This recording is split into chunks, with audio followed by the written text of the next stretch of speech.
Hey guys, it's your girl Aisha, aka Geek XX Chic, and we're back with another reaction to Titans. We're now into episode 4.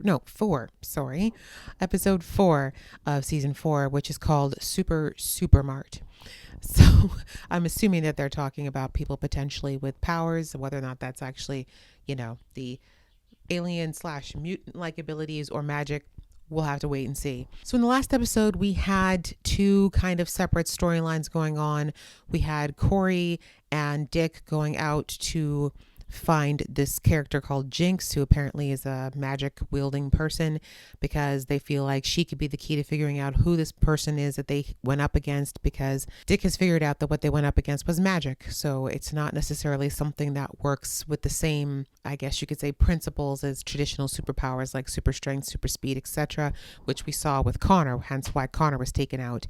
And we also found out that Rachel seemingly has lost her abilities. She said, for the first time she can ever remember, she's not able to feel people's emotions or their intentions. She's just basically living a normal life. And she's having a bit of I wouldn't say crises, but she's definitely thinking about whether or not this is the kind of life that she wants going forward. We saw that Gar also keeps hearing these voices that we've seen since episode 1. And now he's figured out that they're calling him Skinwalker, which apparently ties back to indigenous languages and them referring to shapeshifters. So they said, it's a warning saying that when the sky is red, I think it was something along those lines, that bad things are going to happen. And then Corey, while she was on her excursion, also had a moment where she went back to some kind of spiritual plane and had someone from her past tell her basically the same thing, that something bad was going to happen when the sky turns red.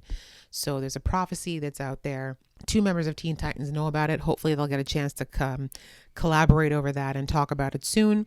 And then we see that Connor's having a bit of an issue. He didn't like the fact that he got laid out by this witch. He feels like being the one superpowered person in the group that actually it's not true. Corey is there too. And I guess maybe that's why he feels that way. But anyway, he's feeling some type of way because he was not able to subdue the witch, and he keeps wanting to prove himself. Without further ado, let's jump into this episode. But before I do, this is your first time to my channel, welcome. Thank you so much for coming. I do reactions to shows like this here. So if you're interested in watching me do that, please go ahead, hit that subscribe button. Also hit the notification bell so you can know when I upload new videos.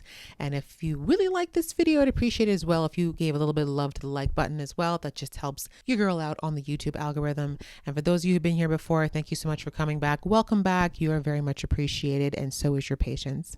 All right, that out of the way, guys. Let's get into episode 4 right about now. Hey, man. 96. Okay, they don't need to put this yellow tint on 96 like it was all that long ago, y'all. I recognize it's almost 30 years, but come on now. There was color TV and internet and everything. Stop. Fixed it. Yep, because you're a genius, Leo. Okay, her just using magic and nobody batting an eyelash. Interesting. We need those TPS annuals. Come on.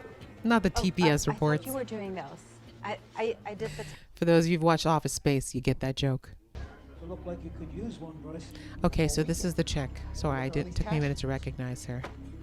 This is the one that was trying to get Homie in the prison to say the words.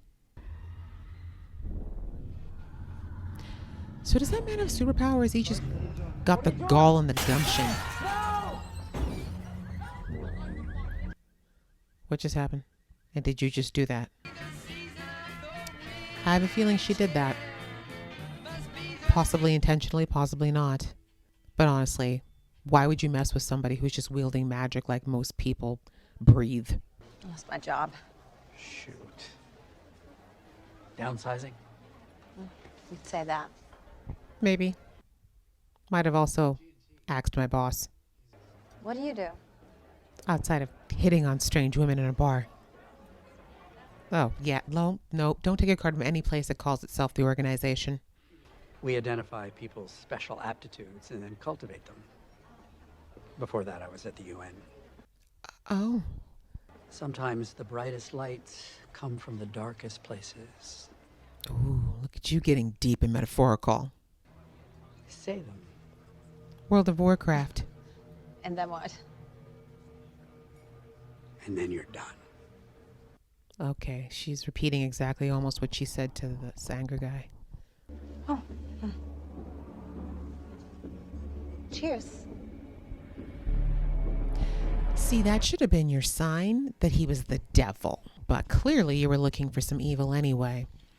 Yeah, it's interesting that she called her powers unpredictable. She clearly subconsciously wanted her boss something bad to happen to him. I guess she just didn't think it would actually happen. But when you have powers like that, I mean, would you not learn to be very careful of your thoughts? Red moon? Something like, when the red moon comes, my true fight begins. Everything about it felt like a warning. You think? Son of Superman, right? Something like that. Sort of, yeah. Cool. Can you fly? No, why would you bring that up? Superman kind of has a brown thumb when it comes to magic. It flusters him. That's not true. Actually, it is. Guess what to say? She probably know. Connor's like, no one asked for your input, sir. I'm trying to sound cool here. And yeah, as you saw, Connor, magic completely put you on your butt, so I get why Superman would not be a fan. These words. It made me feel.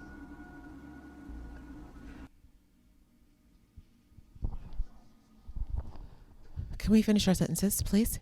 Can you tell me? Maybe don't say them all together. One. Thank you. That's safer. It's Leon. You dealt with Trigon. He's done. Come on, tell me you both haven't thought about this. What if they're back? You know what they can do. We all know. And her powers were stolen. Hello? Okay, a year later. Okay, no one dressed like this in 97. No one. One of you could be the first. First, what? Meeting him will yield special rewards, but it also requires special faith. These special rewards involve, I don't know, giving birth to a half demon baby? Because I'm so good. I'll just stick with the strawberries. I'll go. You should come. I'll take care of you. Oh, will you? Okay. It's interesting because she seems like she's not completely an idiot. She's asking shrewd questions, but actually we saw that in the beginning of the last episode too, that she was questioning whether or not the ritual was a good idea. Trigon. Who's Trigon? What? Never mind. Close your ears. Hey, can I drive this thing? No. What did we ever do without her? Everything. Quite well. They made it a super Mart. There's something here. Yeah, they've got power tools, fresh groceries. That and looks like a hunting Canadian set. Tire, for those of you who are not Canadian. They did a little bit of CGI in the sign, but the building, the colors, definitely a Canadian Tire. If anybody wants to wait here. All right, come on, let's go. Sebastian, with me. Okay, the two unpowered people going in first. I respect it. Hounds of Hell. Oh, It's time. well, Gar, I hope you can turn into a larger hound.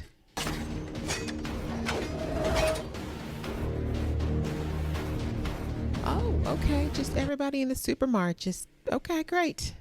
This is like the Equalizer on acid. You must prove your conviction. Why are all the people in this cult women?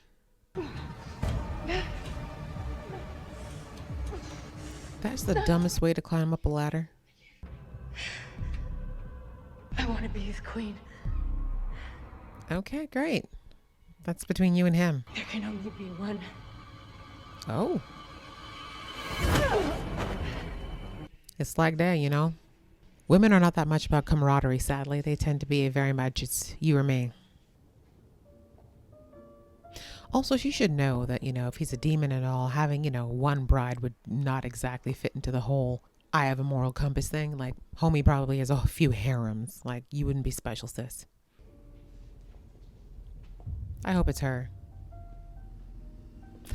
She's like, surprise! You look beautiful. Oof. Oof. I'm so sorry, May. Are you? I don't think you are. From him. He likes that you have this slightly homicidal tick to you, you know? The fact that this chick is more scared of you than whoever this guy is she's supposed to be meeting should tell you something.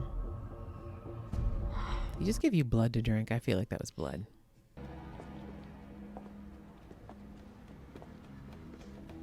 I have a prediction. My prediction is that Corey accidentally let something loose with her power. But I do know her. Her name is Gina. She's my neighbor from across the hall. Been watching you for a while. What do they want from me? They could be looking for something. Should you start Blood talking type about or your genetic marker. weird killer bird dreams? This would be the time. This could be all of us. Or it could just be a fairy tale. And the song playing in the jukebox. Come on now. The fire probably broke down all the security. We tried to get rid of them, but We let her out. I mean, you guys had a really bad day when you visited here back in the day. Almost getting cut up and such. Like, I understand why you just wanted it to be gone. He has so much more power than everybody else. You must wonder if he's good or just a bully. It probably gives him doubts. Superman doesn't have doubts. Oh my God. Calm down, calm. Please. Just creeping through the 90s. Okay.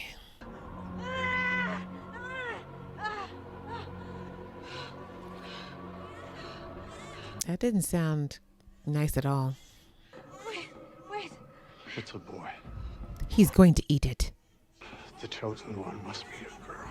The prophecy's wrong. Give him back. I want you. Muzzle him. Where's the boy? Wow, that's a giant jump. Oh, she's still rocking her phantom baby. I guess that would break you, though, having your kid taken like that after being in a cult. Love just wasn't enough to make the prophet. My son is the prophet. I see this is where it's coming from. So, does that mean Sanger is her son? That doesn't make sense because the actor who plays Sanger is at least mid-30s, if not knocking on 40 store. Together they will take the world.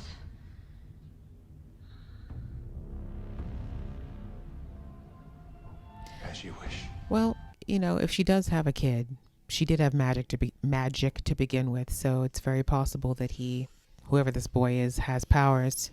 I mean, yeah, half witch, half demon. Yeah, yeah. Sebastian.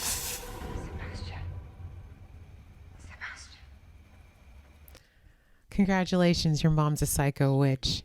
Do you have the mark? What? Like this. What's up, bro? Nobody's killing anybody.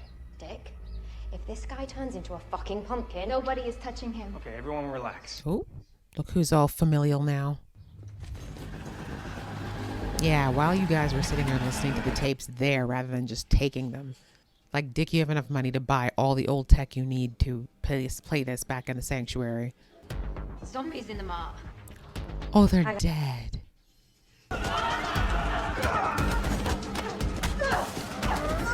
Well, I mean, the nice thing is if they're already dead, you don't have to worry about killing them. So you guys are fighting them when you've got a girl who can literally turn into a tornado and take you out of there. Would that not be the smart move? Just teleport out. But I keep forgetting that Dick likes to fight. It's disgusting, but also going to take way too long. There's too many of them. Yeah, I was about to say. We're dealing with magic here and the one magical person standing back yelling instructions. Petty, but I appreciate it. Oh, okay. We just got King Kong Zombie now. That didn't look like Deathstroke. That's a new costume. This is my fault. It's all because of me. No. A little bit. Wait! You want me? Nope. Won't kill you. And right back on. Too soon. Do you see that sticky way it came off? It's coming back. Yeah, that's what I thought. Magic MFers. Come to me, Superboy.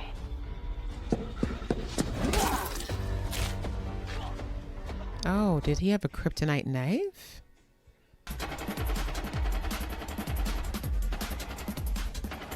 Look at you relying on cameras when you have magic. I didn't know zombies could drive. Well done. Oh, you're so scary when you're mad. If you mean, is he coming over for après zombie? No, it's just us. You got his gun, I see. Yeah. I mean, that's the smart move, don't you think? We say he's not coming back, but we just don't know. Neither of them could. It will keep you safe and sound. Uh-oh. What'd you do to Connor? Connor, you need to talk. He's probably never thrown up in his life, actually, because Superman's never been sick. And look at that, they broke in. Connor, tell someone. Or not. Hey, Bernard, is there room for one more? Of course. We got stuff to talk about. Little sis will hang with you. Can bond over having horrible parents. You sure you're all right? No. Connor, right. you suck. That was a very Lex Luthor thing of you right there. All you had to do was tell the truth.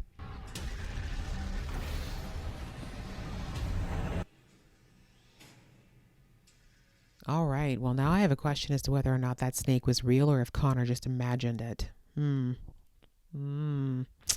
All right, guys. That was episode 4, which was called the Super Mart. So, yes, we discovered that the building that had been obliterated used to be the asylum. Now has a new Super Mart on top of it, which isn't on a map, is not registered. So, clearly a front for the new organization.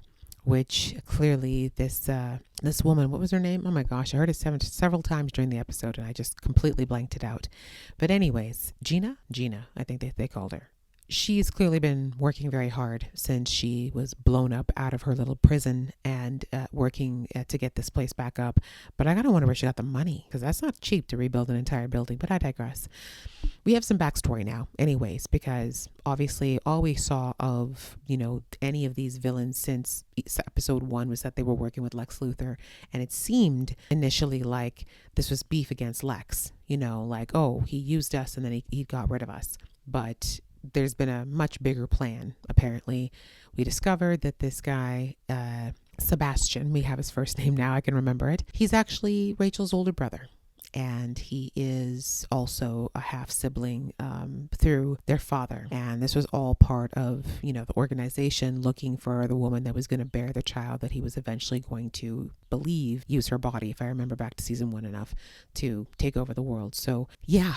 We discovered that this woman who was already magically inclined got pulled into this organization because she was feeling unappreciated and like her powers were more of a burden than not. And then obviously the organization stroked her ego, picked up the broken pieces, and basically convinced her that what she had was a blessing and not a curse. And as a result, she went all in. She fell for everything. She really believed that she needs to rule next to this guy, not realizing that Trigon's not the kind of guy who has he doesn't have a number 2.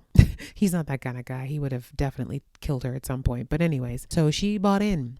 And she, of course, tried to have this child, but she ended up having a boy. And like many mothers, she didn't really care whether it was a boy or a girl. That was her baby. But because Trigon was looking for a girl, he took the baby away, and it sounds like he dumped her with a human mother. And understandably, the mother did not take well to that. She was like, this is the one thing that she, as I said, it's just a mother thing. You don't even have to explain it. Like any mother who's sane is not going to ever just be okay with her kid being taken away and never knowing what happened to it, especially in that crazy situation she was in. And she had obviously put a lot of faith in the idea that her child was going to be the chosen one no matter what. So hearing that all this work and effort and all that she'd done was basically going to be in vain, she just snapped. And as we saw, eventually they imprisoned her underneath the institution, and she had never given up on the idea that she was going to get her baby back. And it's sad in a way because, again, it was horrible that they took her kid from her in the first place. But yeah, for her, just someone who already had been quite mentally broken because of this whole cult mentality and everything she'd been through, and then losing her child, like it just was the perfect storm to have her snap completely. And since she was been freed, she clearly has put in a plan together to take back what she believes to be hers, which is not only her position as the queen, and obviously she wants to take over the world in the way that, Trigon had promised back in season 1. So yeah, she basically is a woman that's been locked in time for basically 30 years, right? Because she when did she go down? Back in 98. So yeah, she's been locked in this fantasy, and this woman who's been beside her the whole time, who looks like she actually isn't 100% down for it, but at the same time she seems too scared to go against her. I get it, because there's something innately very scary about that woman. So yeah, we have the backstory. We now know what the plot is. We know why she's doing what she's doing, but really it's going to come down to Sebastian now, because clearly it's a lot for him to digest. We didn't really get a lot of lines from him this episode, and when you think about it, he's got a lot to digest, discovering that his mother's not his real mother,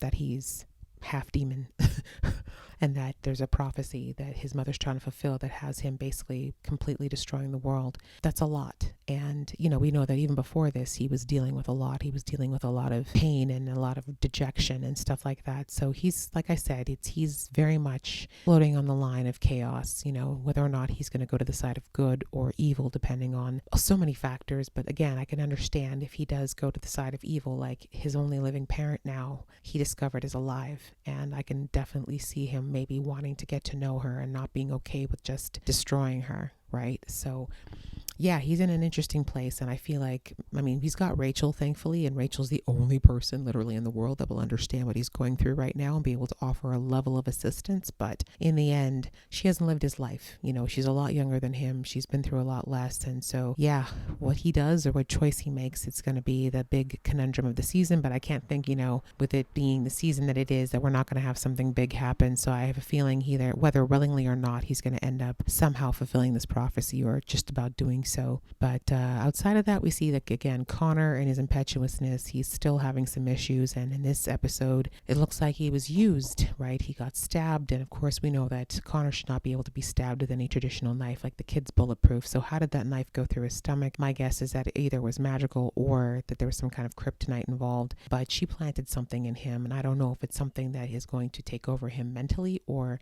if he's now panicking because he realizes for the first time he really is vulnerable in a way that he's never been. And again, it kind of goes back to how they said that Superman doesn't like magic, and I get it, because Superman is otherwise invincible on Earth, but magic is the one thing he can't fight against. And I can understand why he doesn't like it, because he can't control it. So I think Connor's experiencing that same vulnerability right now. And rather than talking to everybody like he should, he's keeping it to himself, which is inevitably going to become a problem. So yeah, pieces are slowly coming together, and we now know what the plot is, but what the group's going to have to do to overcome it, like, I think they obviously have oversimplified the whole passing the blood moon thing. I don't think it's going to be that simple. I think there's more to it than that, but we're going to have to see. So yeah, another interesting episode, guys. I enjoyed watching it. I hope you enjoyed watching it with me. If you did, please give this video a like, and we will see you in the next video.